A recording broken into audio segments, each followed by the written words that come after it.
with the example of Olivia Rodrigo, I feel like hopefully people can understand the like arc, the connection I'm making. I think that her approach to things, which is, yeah, to be kind of very evidently and obviously and very like happily, proudly like referential to the things that she likes, that inspires what she then creates.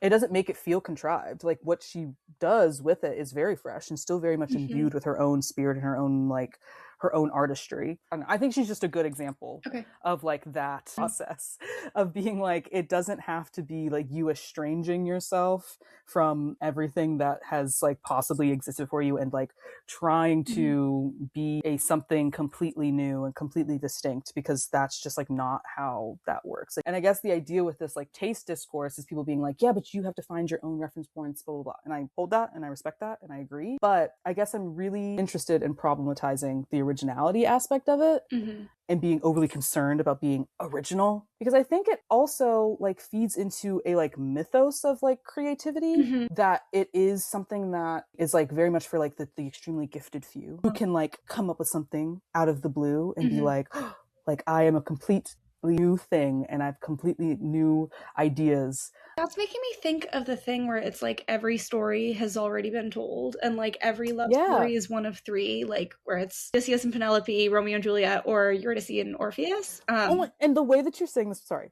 I feel like that was my main thing, where it's like, that's okay. Like every story is a story that already exists, and that's okay because we can tell 1,001 iterations of every story, and it doesn't make it any less, I guess. Yes. I mean, two things. One of which is a callback to, again, James Baldwin. This is in the the Nikki Giovanni and Baldwin conversation. And he says essentially that like, you think that you're like alone in your suffering and then you pick up a book. This is paraphrasing. Yes, you pick up a book.